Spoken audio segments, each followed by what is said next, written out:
Queridos hermanos, iniciamos la lección divina de este sábado 26 de febrero, sábado de la séptima semana del tiempo ordinario. Por la señal de la Santa Cruz de nuestros enemigos, líbranos, Señor Dios nuestro, en el nombre del Padre, y del Hijo, y del Espíritu Santo. Amén. Señor mío y Dios mío, creo firmemente que estás aquí, que me ves, que me oyes. Te adoro con profunda reverencia. Te pido perdón de mis pecados y gracia para hacer con fruto este tiempo de lección divina. Madre mía Inmaculada, San José, mi Padre y Señor, Ángel de mi guarda, interceded por mí. Continuando en este día sábado con la lectura de la carta del apóstol Santiago, leemos el capítulo 5, versículos 13 al 20. Hermanos míos, ¿sufre alguno de ustedes? Que haga oración. ¿Está de buen humor? Que entone cantos al Señor. ¿Hay alguno enfermo? Que llame a los presbíteros de la iglesia para que oren por él y lo unjan con aceite, invocando al Señor. La oración, hecha con fe, le dará la salud al enfermo y el Señor hará que se levante. Y si tiene pecados, se le perdonarán.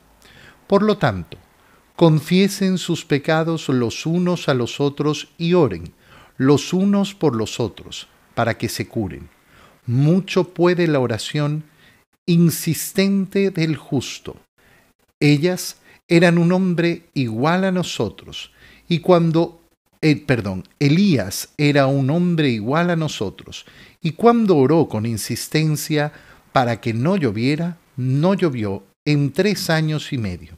Volvió a orar y el cielo dio su lluvia y la tierra sus cosechas.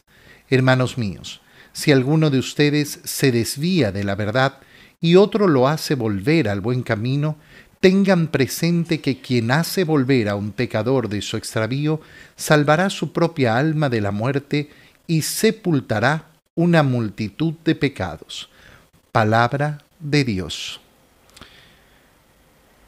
Al continuar entonces hoy con la lectura de la carta del apóstol Santiago, vienen estas recomendaciones bien particulares, bien específicas. En primer lugar, ¿sufre alguno de ustedes? Que haga oración. Y si alguno está de buen humor, que entone cantos al Señor, es decir, que realice alabanzas al Señor. ¿Qué nos está diciendo en resumen Santiago?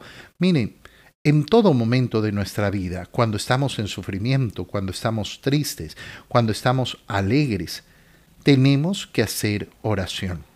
A veces nuestra oración, lógicamente, estará determinada por ese sufrimiento que estamos viviendo. Si yo estoy enfermo, ¿qué le voy a pedir al Señor? Le voy a pedir por mi salud. Si yo estoy pasando por un momento especialmente doloroso de sufrimiento, lógicamente que mi corazón estará más compungido y mi oración será de este modo. Si estoy, en cambio, en un periodo de mi vida más dichoso, más alegre, bueno, entonces haré una oración con mucho más alegría, con gran alabanza al Señor. Esto se combina en nuestra vida constantemente porque todos sabemos que vienen periodos mejores, periodos peores en nuestra existencia. Lo que nos está diciendo Santiago, en resumen, es que no podemos depender de las ganas para tener una vida de oración. No podemos depender de las ganas. ¿Qué prisión más grande es la de las ganas? Es que hoy tengo ganas de hacer oración, hago oración. Es que hoy no tengo ganas, entonces no lo hago. Hoy tengo ganas de ir a misa, entonces voy. Hoy no tengo ganas. Mira, hay personas que han decidido esclavizar su vida a las ganas y a los sentimientos. Y es una prisión gigantesca, enorme, de la cual muchos no quieren salir. ¿Por qué? Porque se han acostumbrado toda su vida a eso, a depender de sus ganas y de sus sentimientos. Y no, mira, las ganas y los sentimientos son dominados o pueden ser dominados por cada uno de nosotros. Eso es lo que se llama la voluntad. Y el hombre es libre y tiene una voluntad justamente para poder hacer lo que debe hacer sin importar las ganas y sin importar los sentimientos. ¿Hay alguno enfermo? Entonces llame a los presbíteros de la iglesia. ¿Para qué? Para que oren por él. Fíjate la importancia. Cuando hay un enfermo, ¿qué vamos a hacer? Vamos a orar junto a la iglesia. Vamos a llamar a los presbíteros. Qué importante, estamos enfermos. Bueno, vamos a rezar como comunidad por esos enfermos. Oye, pasa muchísimo, que las personas se enferman y no buscan esa oración. No buscan. No buscan en primer lugar esa oración comunitaria. Qué bonito es ver en la Santa Misa cuántas personas piden por la salud. Qué precioso es tener esos grupos de oración donde ponemos efectivamente a nuestros enfermos ahí. Los ponemos lógicamente bajo nuestra intercesión, bajo nuestra oración. Y lógicamente, si hay un enfermo ya más grave, llamar al presbítero, llamar al sacerdote, ¿para qué? Para que ore por él y lo unja con aceite. ¿De qué está hablando Santiago? Está hablando de esa unción de los enfermos, aquella mal conocida como la extrema unción, el recurso de última hora. No, no es el recurso de última hora. Efectivamente que bueno es estar en la última agonía y recibir la unción de los enfermos, pero no solamente en el último minuto, y no cuando ya estamos inconscientes, sino habiendo efectivamente preparado. Entonces una persona está enferma. Llamar a los presbíteros para que le den la unción de los enfermos.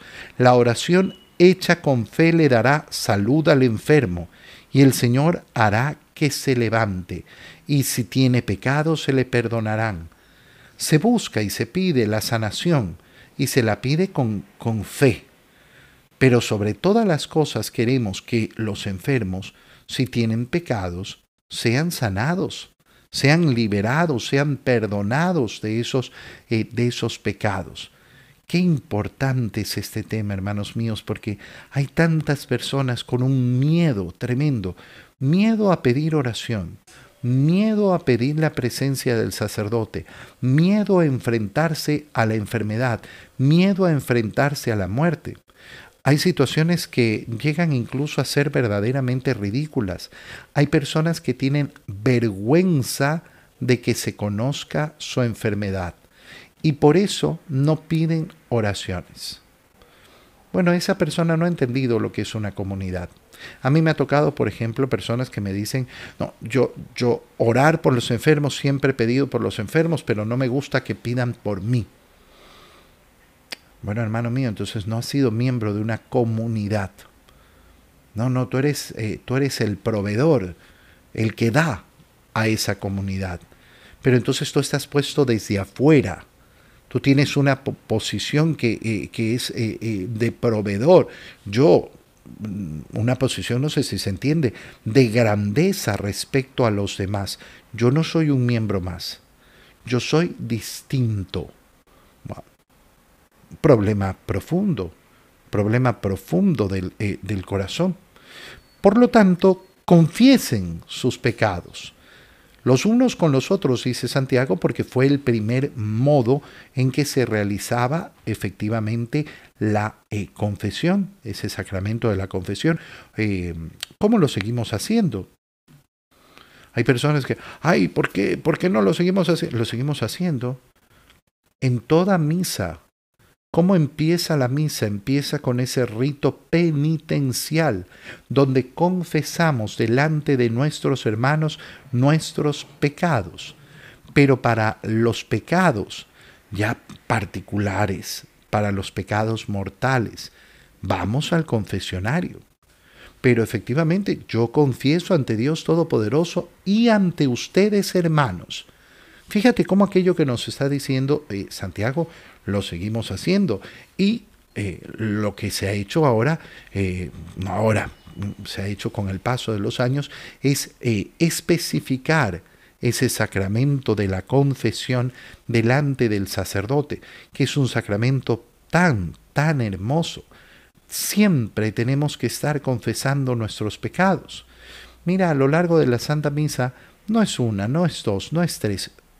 Son tantas veces las que pedimos perdón en el acto penitencial, claro, pero después en repetidas ocasiones. Y terminamos efectivamente, antes de poder comulgar, volviendo a pedir la piedad de nuestro Señor. Cordero de Dios, ten piedad de nosotros.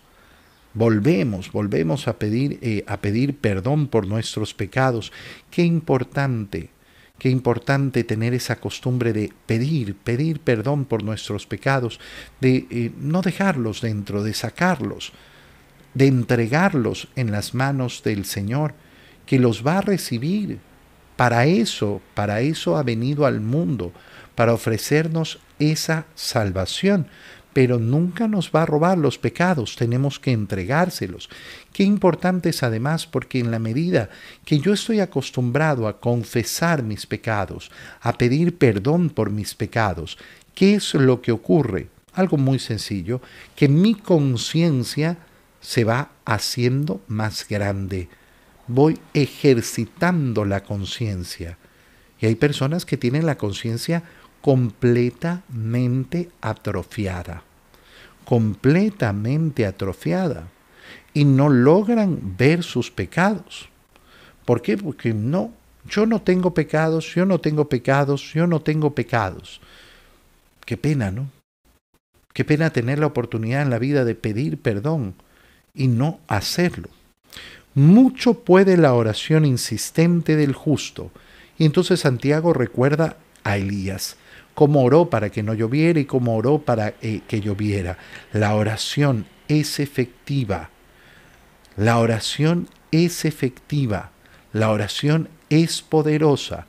Pero mira, la única manera de vivir la grandeza de la oración es cuando efectivamente surge de un corazón sincero, que quiere la voluntad de Dios. No un corazón mercantilista que quiere hacer un trueque con Dios. Yo te doy, tú me das. No un corazón que no quiere hacerle caso a Dios.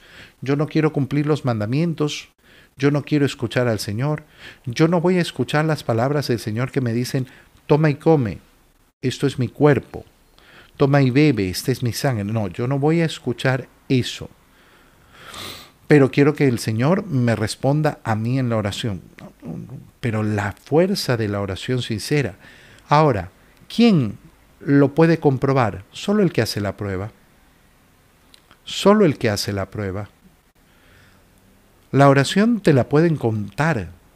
Yo te puedo hablar horas de la oración y te puedo hablar de los 1000 métodos de oración que se pueden tener y de las 1000 formas de orar que podemos tener. Pero solo aquel que se decide a hacer la prueba conocerá la fuerza y la grandeza de la oración. Si alguno se desvía de la verdad y otro lo hace volver al buen camino, tengan presente que quien hace volver a un pecador de su extravío salvará su propia alma de la muerte y sepultará una multitud de pecados. La preocupación del apostolado, la preocupación de la salvación de las almas. Pregúntate hoy día en tu oración delante del Señor, pregúntale a Él, Señor, yo tengo sed de almas para ti. Tengo sed de almas para ti. Tengo deseos de la salvación para los demás. Quiero acercar a los demás a Dios.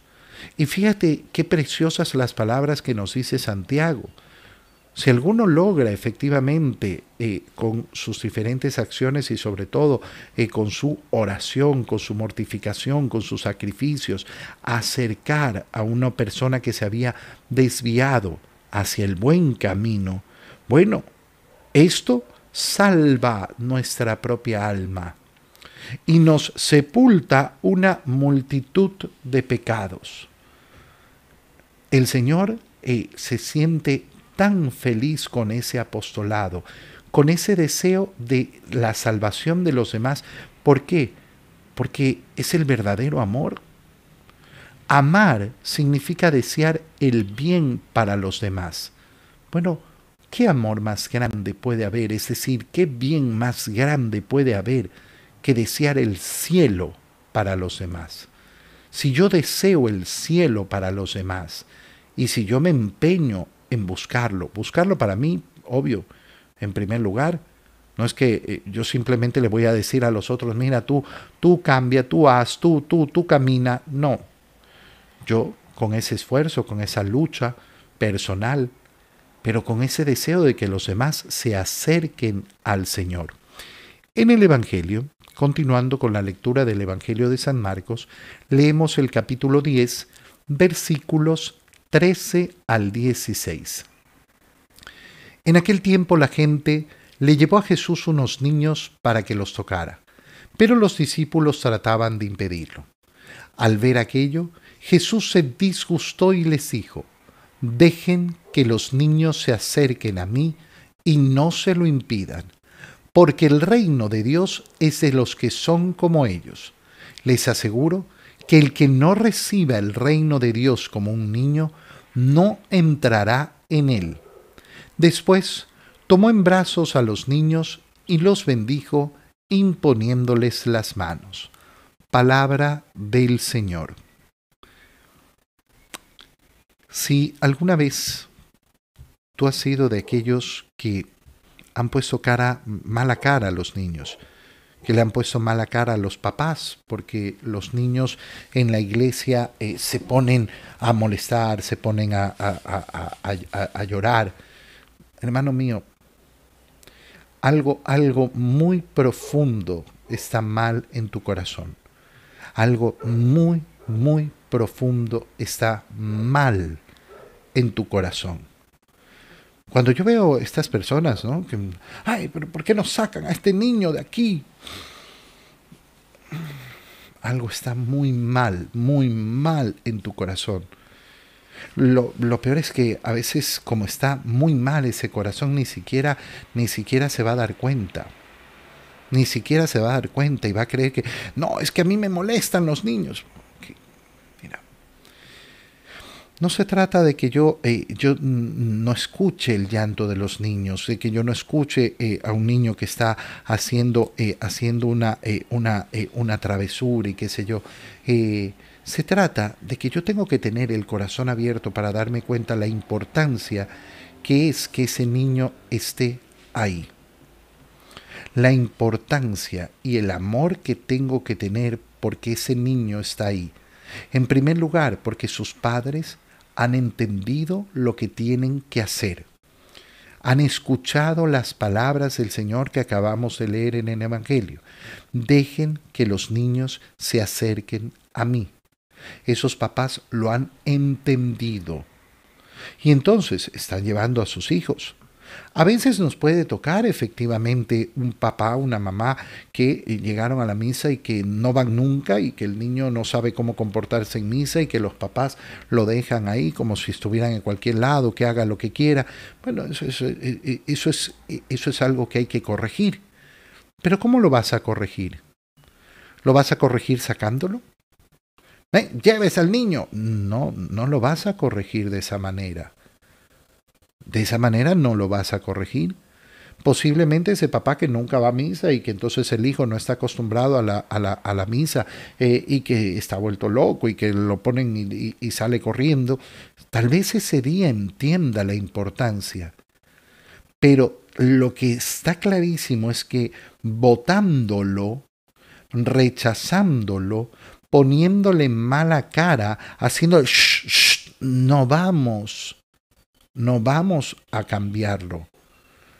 No vamos a tener entonces ese afán apostólico del cual hablábamos en la primera lectura. Qué importante es este tema.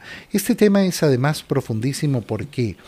Porque lamentablemente, muchos papás están convencidos de que no, yo no puedo ir a misa porque tengo niños chicos. Qué falsedad y qué engaño y qué mentira. Qué precioso es ver cómo los papás que son verdaderamente amantes del Señor comienzan a traer a sus hijos a la misa desde pocas semanas después de nacido. ¡Qué horror! ¡Qué escándalo! No, no, no es un horror ni un escándalo. Oye, te topas con gente tan loca, tan exagerada. Pero ¿cómo va a traer al niño tan chiquitito? Si el niño está bien, si el niño está con buena salud, si el niño ha nacido bien, ¿cuál es el problema? Seguro si lo llevara a otro lado, ahí no haría tanto escándalo. Hay personas que viven escandalizándose de lo que hacen los demás, porque en su imaginación no logran comprender. ¿Quién tiene que tomar la decisión? Los papás.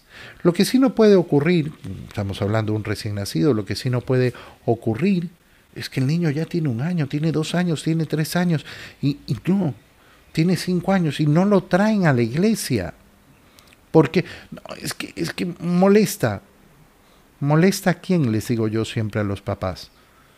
Al señor ridículo, a la señora ridícula, a los que no tienen corazón, a los que no escuchan la palabra de Dios.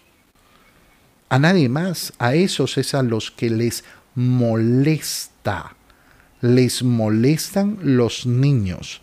La gente lleva a Jesús a los niños para que los tocara, pero los discípulos tratan de impedirlo. Y al ver aquello Jesús se disgustó. Si tú eres de aquellos que quieren impedir que los niños se acerquen al Señor, bueno, ¿qué vas a recibir del Señor? ¿Qué le vas a provocar al Señor? ¿Le vas a provocar al Señor el deseo de bienestar? No. Le vas a provocar un gran disgusto. Un gran disgusto. Qué terrible, ¿no? Qué feo eso. Qué enorme pena. Qué enorme pena provocarle al Señor ese disgusto. Dejen que los niños se acerquen a mí y no se lo impidan. Esto es lo que nos manda el Señor. Dejen que los niños se acerquen a mí y no se lo impidan, porque el reino de Dios es de los que son como ellos. Les aseguro que el que no recibe el reino de Dios como un niño, no entrará en él. Y ahí viene entonces toda esta parte espiritual, recibir el reino de Dios como un niño. ¿Cómo recibe el reino de Dios un niño? En primer lugar, cree, confía en lo que el Señor le dice. Confía en lo que el Señor le dice. La confianza del niño por su padre. Yo tengo que mantener esa confianza de niño siempre hacia Dios. Yo tengo que tener además un espíritu alegre, espíritu de niño, que me sepa alegrar de las cosas pequeñas. Esa es una gran maravilla para los niños. Qué importante esforzarnos en estas dos cosas, en esa confianza enorme y, lógicamente, en ese deseo de vivir la alegría en mi corazón. Alegría de las cosas pequeñas, sencillas, que son tan maravillosas. La capacidad de alegrarme por todo. Alegrarme por todas las cosas bellas y maravillosas que hay. Incluso cuando estoy en los peores momentos, junto a esos peores momentos, habrá cosas maravillosas que me den alegría. Te doy gracias, Dios mío, por los buenos propósitos, afectos e inspiraciones que me has comunicado en este tiempo de lección divina. Te pido ayuda para ponerlos por obra. Madre mía Inmaculada, San José, mi Padre y Señor, Ángel de mi guarda, interceded por mí. María, Madre de la Iglesia, ruega por nosotros. Queridos hermanos, que tengan todos un feliz día.